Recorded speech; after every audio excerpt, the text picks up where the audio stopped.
Bonjour, dans cette nouvelle vidéo, je vais vous parler des types de références sous Excel.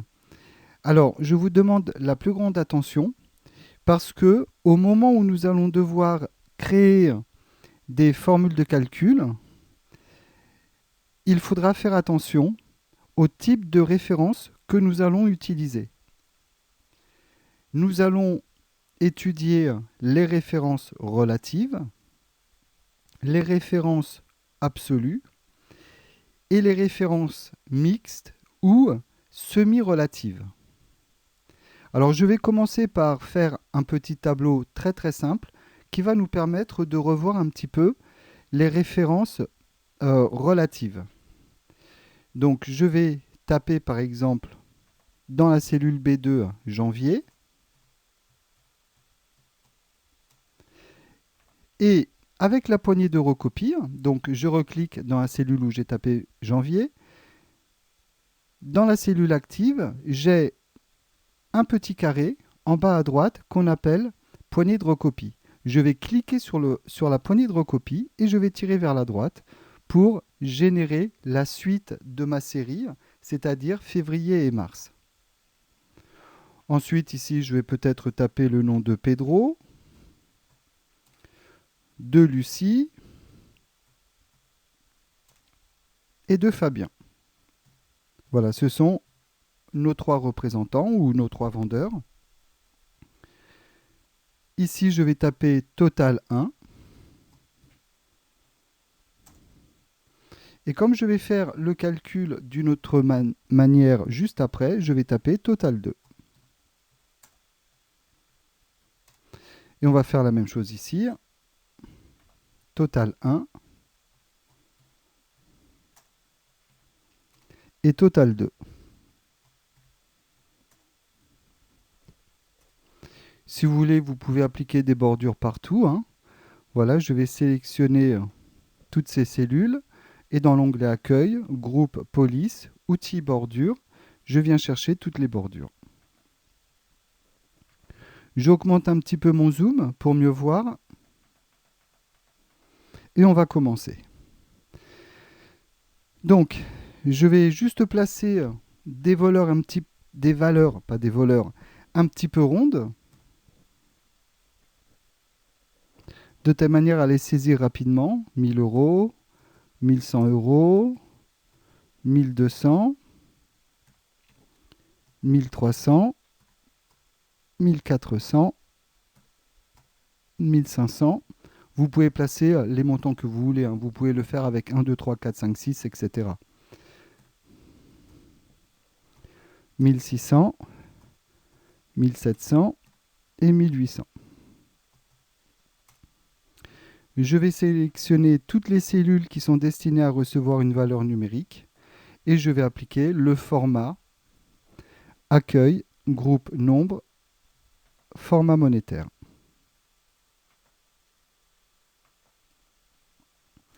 Et pour le total numéro 1 de la colonne janvier, je vais insérer la formule de calcul suivante. Je vais faire égal. Je vais venir chercher le contenu de la cellule B3 plus le contenu de la cellule B4 plus le contenu de la cellule B5. Et j'appuie sur Entrée. J'obtiens bien le bon résultat et je recopie ce résultat, enfin la formule de calcul, en attrapant la poignée de recopie qui se trouve en bas à gauche, en bas à droite de ma cellule active. J'attrape la poignée de recopie et je tire vers la droite pour recopier ma formule. Je vais faire la même chose pour mon total numéro 1. En ligne, je vais faire égal B3 plus C3 plus D3. J'appuie sur Entrée et je recopie également vers le bas. Et ici, nous allons faire CTRL- pour afficher les formules de calcul plutôt que le résultat. J'appuie donc sur la touche CTRL et la touche 3 où se trouvent les guillemets. de telle manière à afficher mes formules de calcul. Alors pour que tout s'affiche à l'écran, je vais réduire un petit peu chacune de mes colonnes. Si vous faites un double clic entre les colonnes, Excel va redimensionner les colonnes automatiquement en fonction de leur contenu. Voilà. Donc ici, j'avais saisi la formule de calcul B3 plus B4 plus B5, de telle manière à ce que Excel fasse la somme des trois montants qui se trouvaient dans la colonne janvier. En recopiant vers la droite, B3 plus B4 plus B5 se sont changés en C3 plus C4 plus C5. Cela signifie que quand on va recopier une formule de calcul qui contient ce type de référence, c'est-à-dire une référence qui est constituée uniquement d'une lettre et d'un nombre, eh bien, quand on va recopier vers la droite, par exemple, Excel va changer la lettre des colonnes. On aurait pu recopier vers la gauche, ça aurait fait exactement la même chose.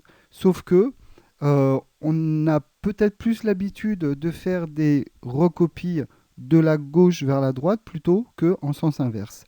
Et c'est la même chose pour les lignes. C'est-à-dire que ici, par exemple, j'ai fait B3 plus C3 plus D3, et en recopiant vers le bas, Excel a remplacé le numéro de la ligne par le numéro de la ligne vers laquelle je recopiais ma formule de calcul pour que ma formule continue à fonctionner sur les lignes vers lesquelles je recopie ma formule.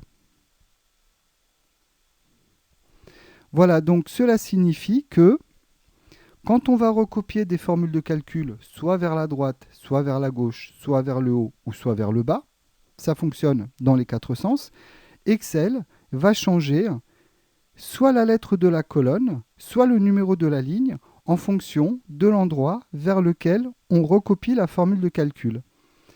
C'est pour que la formule de calcul fonctionne dans les colonnes et dans les lignes vers lesquelles on les recopie. Donc ici, on a fait le test avec des références de cellules, mais on pourrait faire la même chose avec des références de plages de cellules. Si par exemple, j'avais utilisé, plutôt que B3 plus C3 plus D3, si j'avais utilisé par exemple la fonction somme. Donc on va refaire CTRL guillemets. Alors ici, vous voyez que Excel a remplacé les valeurs numériques par des dièses. C'est tout simplement parce qu'il n'a plus la place d'afficher les montants. Donc, on va faire un double clic entre les colonnes pour les agrandir et pour que Excel ait la place d'afficher le contenu des cellules. Pour la colonne A aussi. Donc, pour le total 2, je vais taper somme. J'ouvre une parenthèse et je viens sélectionner mes trois montants. J'appuie sur Entrée et je recopie vers la droite. Je vais faire la même chose en ligne, égale, somme, ouvrir la parenthèse, je sélectionne les trois montants pour janvier, février et mars, j'appuie sur Entrée et je recopie vers le bas.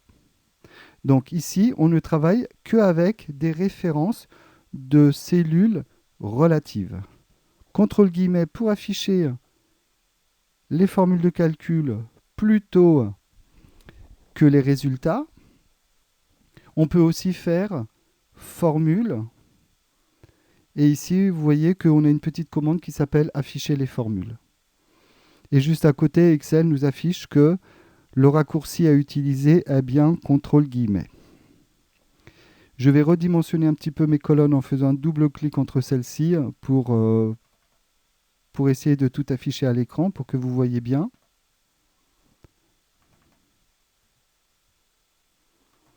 Et donc,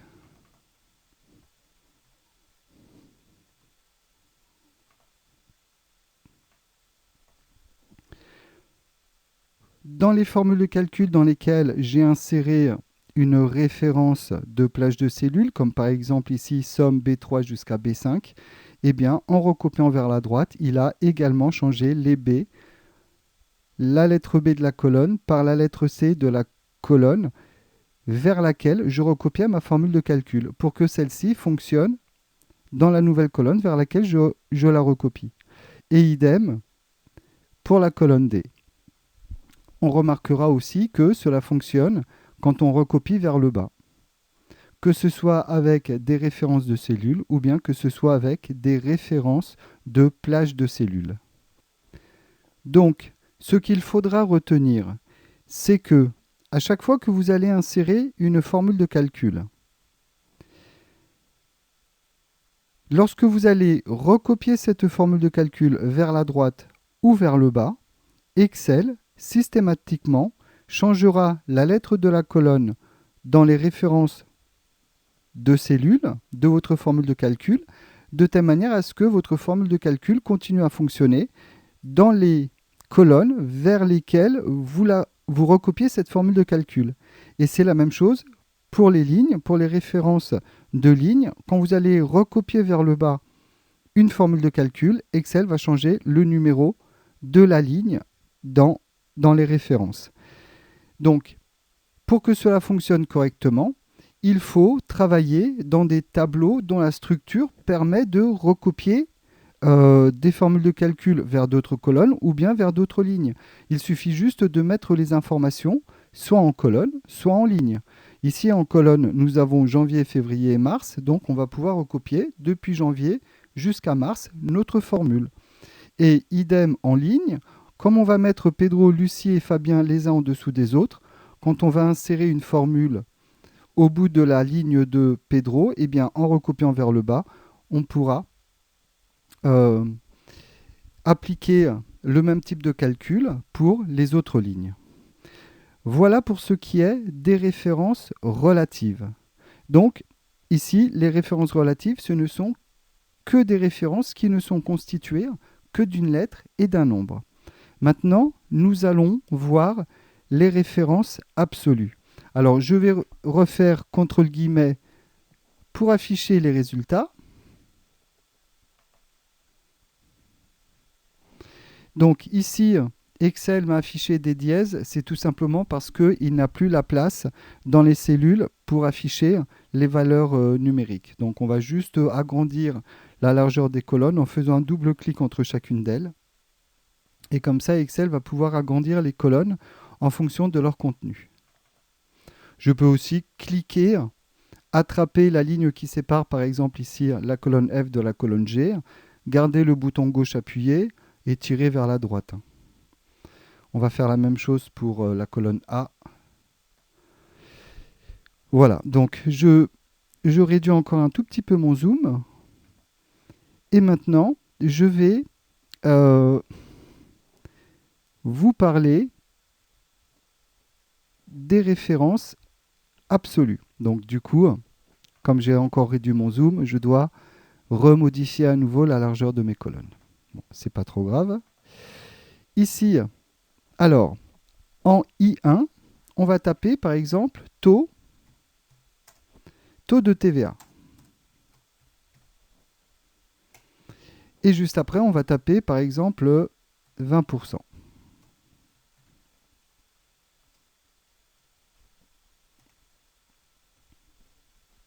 En H4, on va taper montant hors taxe.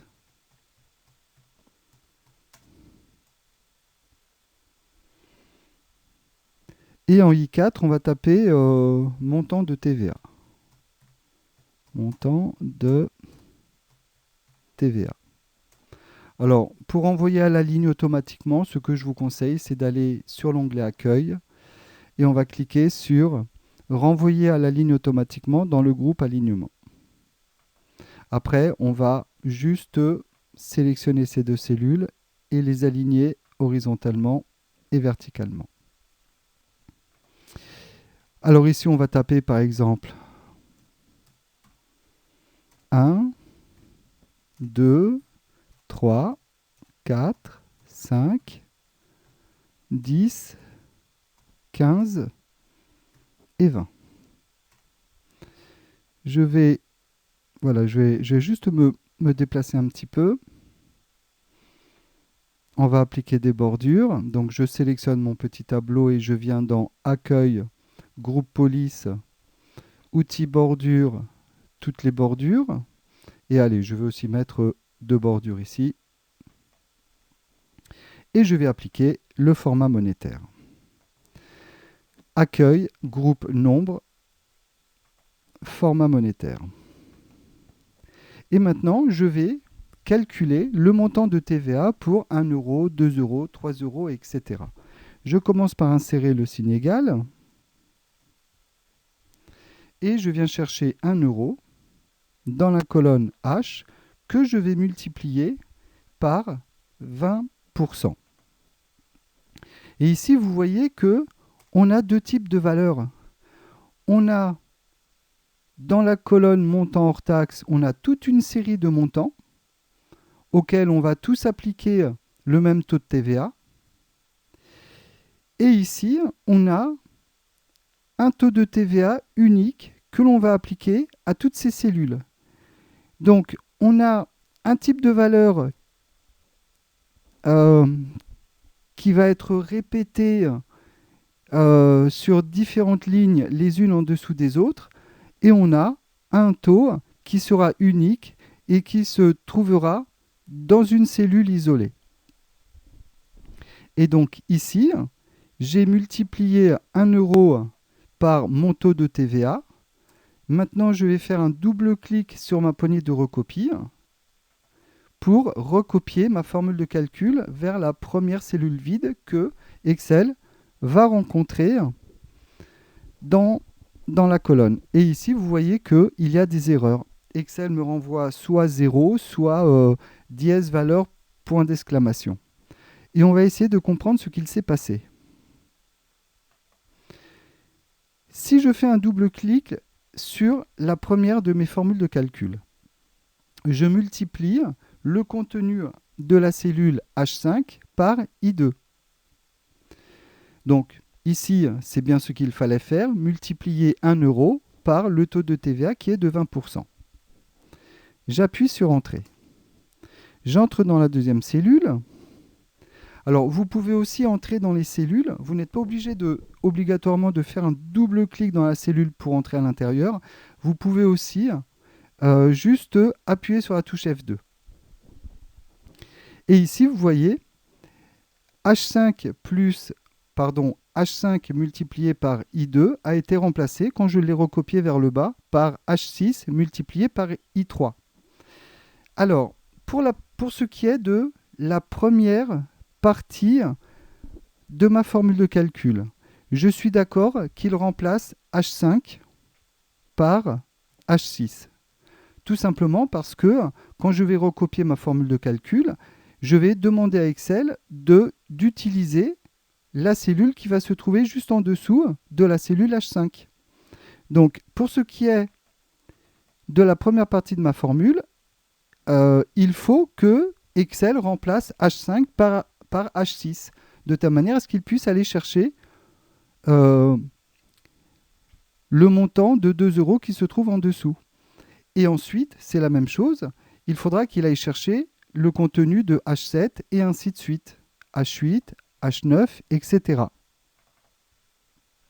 Seulement, vous voyez qu'à chaque fois, ici, il a bien remplacé H5 par H6, par 7, par H8, etc. Mais par contre, il m'a aussi remplacé I2 par I3, par I4, par I5. Or, il est impératif que chacun de ces montants soit multiplié toujours par le même taux de TVA. Or, par défaut, le problème, c'est que quand je recopie vers le bas, Excel décale la référence de la cellule dans laquelle se trouve mon taux de TVA. C'est pour ça qu'il commence par multiplier par 20% dans la première cellule, et ensuite, il multiplie par le contenu d'une cellule qui est vide. Parce qu'il a remplacé I2 par I3. Et en I3, eh bien, comme il n'y a rien d'écrit dedans, il multiplie par 0, donc ça renvoie 0. Et après, juste en dessous, j'ai une erreur valeur. Alors on va regarder ce qui se passe. Il multiplie H7 par I4. Or, en I4, il y a du texte. Donc il essaye de multiplier 3 euros par une cellule qui contient du texte. Donc ça renvoie l'erreur dièse valeur. Alors, qu'est-ce qu'il faut faire du coup? Eh bien, ici, il est impératif que quand on va recopier vers le bas, d'ailleurs je vais afficher les formules de calcul, quand on va recopier vers le bas, il est impératif que Excel garde toujours, qu'il multiplie toujours par 20%, par le contenu de la cellule I2, parce que c'est dans cette cellule que se trouve mon taux de TVA. Donc, pour pouvoir recopier ma formule de calcul sans que I2 soit remplacé par I3, I4, I5, I6, I7, etc., eh bien, je vais devoir utiliser ce qu'on appelle des références absolues. Alors, contrôle guillemets, je vais entrer dans ma première formule et donc, pour faire de la référence relative I2 une référence absolue, je vais devoir placer devant la lettre de la colonne de ma référence le symbole $, et je vais placer devant le numéro de ma ligne le symbole $. Le fait de mettre un symbole $, devant la lettre de la colonne et devant le numéro de la ligne va empêcher Excel de les modifier, de modifier la lettre de la colonne et le numéro de la ligne quand on va recopier cette formule de calcul, cette référence, soit vers le bas, soit vers la droite. J'appuie sur Entrée. J'attrape ma poignée de recopie, je recopie vers le bas. Et donc là, maintenant, j'ai les bons résultats. Voilà, donc ça, c'est une notion qu'il est très important de connaître dans Excel. Pour éviter que Excel ne remplace, ne modifie la référence d'une cellule lors de la recopie, eh bien, on va pouvoir placer, mettre des dollars et devant la lettre et devant le numéro dans la référence, de telle manière à bloquer à ce que Excel ne modifie pas la référence de la cellule dont il est question lors de la recopie. Donc ça veut dire aussi que dans le pire des cas, si vous ne maîtrisez pas ce type de référence, dans le pire des cas, ce que l'on pourrait faire, ça serait la chose suivante. Regardez, je vais tout supprimer. Je vais refaire égal 1 € multiplié par 20%. Je recopie vers le bas en faisant un double clic sur ma poignée de recopie. Et si vraiment vous voulez tout de même que ça fonctionne, même sans utiliser les références absolues, même sans utiliser le symbole $, vous pourriez remplacer dans chacune des formules, par exemple, I3 par I2.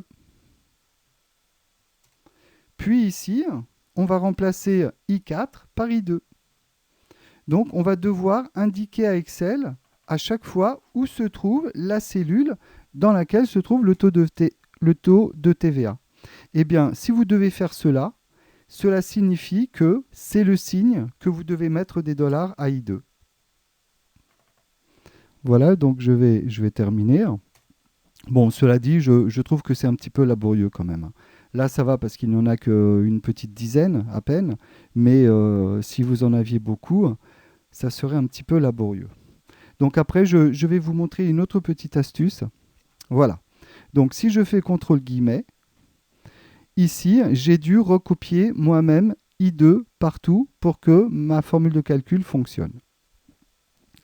Alors, je refais contrôle guillemets, je supprime encore tout ça, et je vais vous montrer une petite méthode qui est intéressante.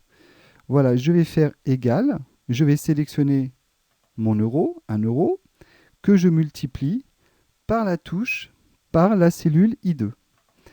Et ici, si j'appuie tout de suite sur F4, c'est Excel qui va me mettre le dollar devant le I et devant le 2.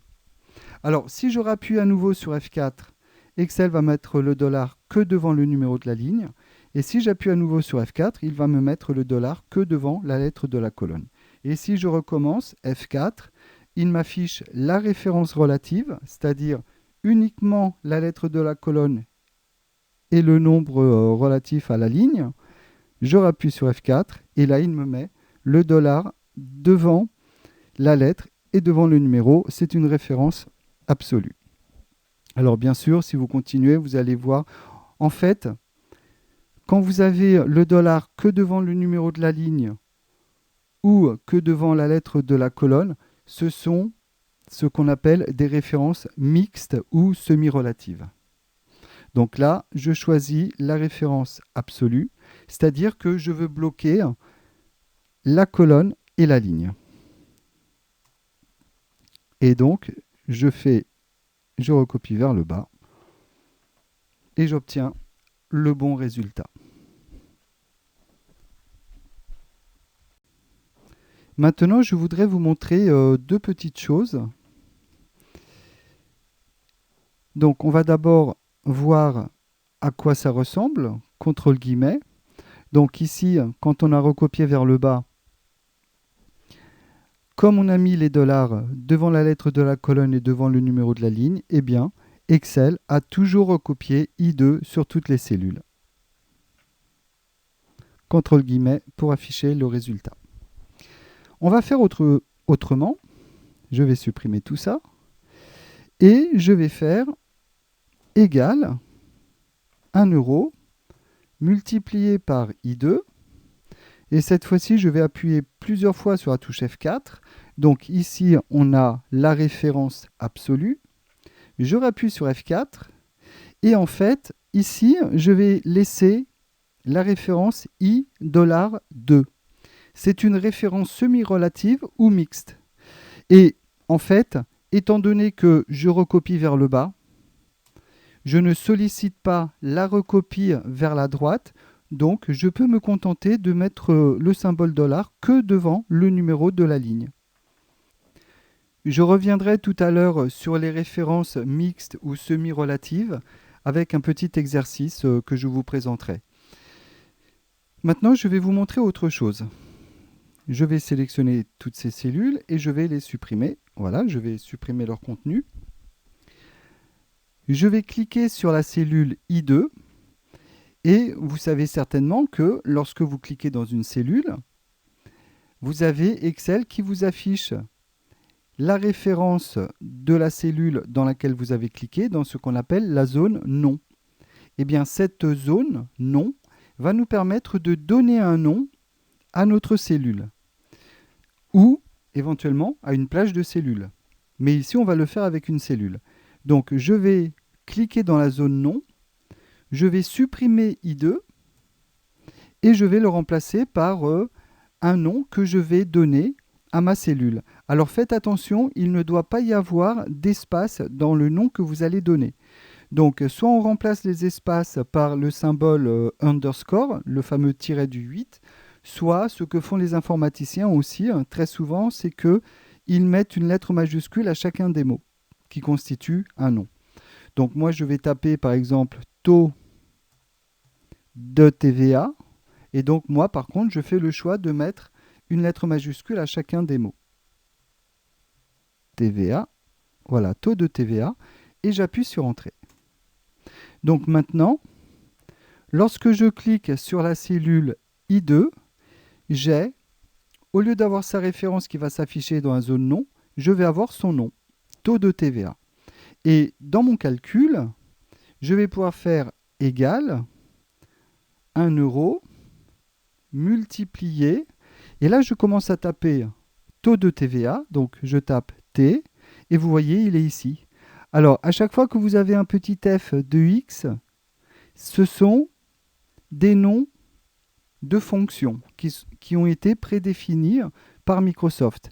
Et quand vous avez une étiquette, ce sont des cellules ou des plages de cellules nommées que vous aurez définies vous-même, définies par l'utilisateur. Donc, je fais un double-clic sur taux de TVA ou alors je me déplace avec les touches fléchées et j'appuie sur la touche de tabulation.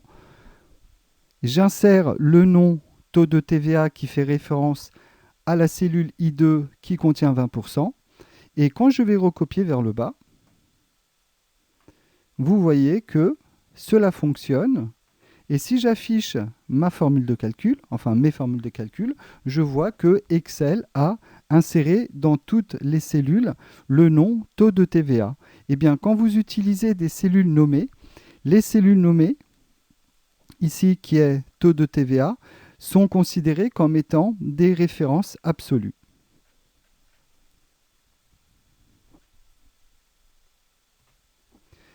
Maintenant, je vais vous poser un petit problème que l'on m'avait posé lorsque j'ai fait ma formation de formateur en bureautique. Alors, je vais me rendre sur la feuille numéro 2. Donc, c'est un petit problème qui va nous permettre de réfléchir sur les références semi-relatives ou sur les références mixtes. Donc, en B2, je vais taper 1. Puis à côté, je vais taper 2, 3, et ainsi de suite jusqu'à 10. Alors, pour aller un petit peu plus vite, je vais sélectionner ces 3 cellules et je vais recopier 4, 5, 6, 7, 8, 9 et 10. Ça, c'est une première méthode pour incrémenter des nombres que l'on va recopier. Ici, je vais taper 1 et je vais recopier vers le bas.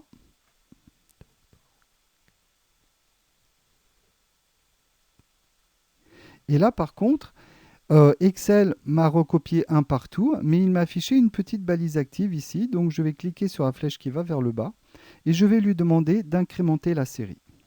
Voilà, comme ça, je vais obtenir 1, 2, 3, 4, 5, 6, 7, 8, 9, 10.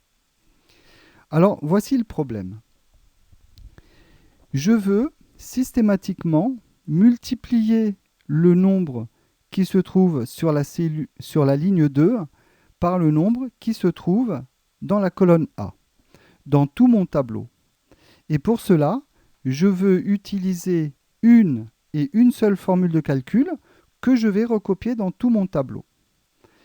Donc, ma formule de calcul devra par exemple multiplier 1 par 1 pour obtenir 1 ici.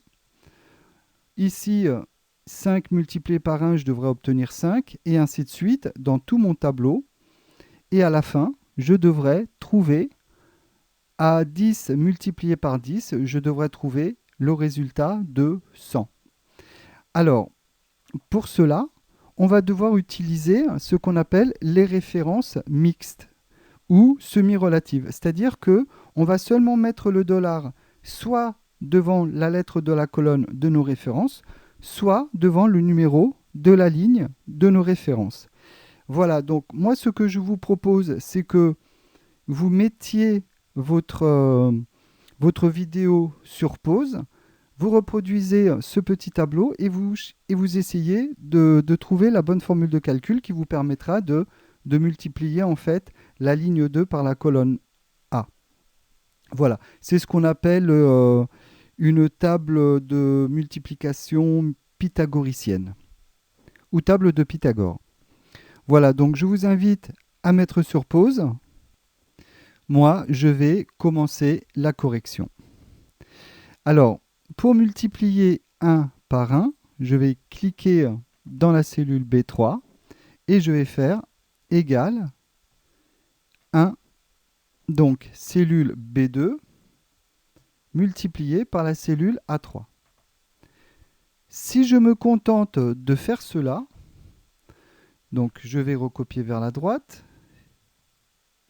je recopie vers le bas, vous voyez, les montants sont erronés. Alors, en fait, ici, il va falloir utiliser des références semi-relatives ou des références mixtes.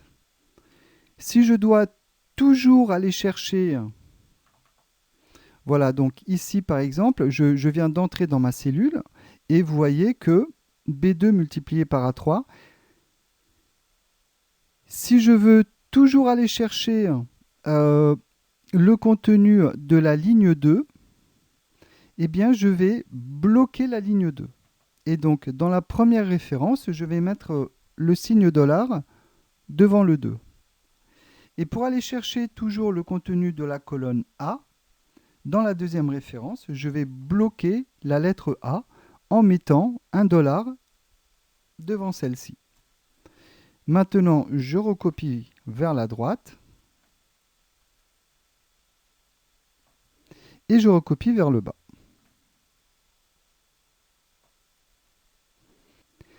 Voilà, j'espère que cette vidéo vous aura servi à bien comprendre la différence entre les références relatives, absolues et mixtes. Et je vous dis à bientôt pour une nouvelle vidéo. Au revoir.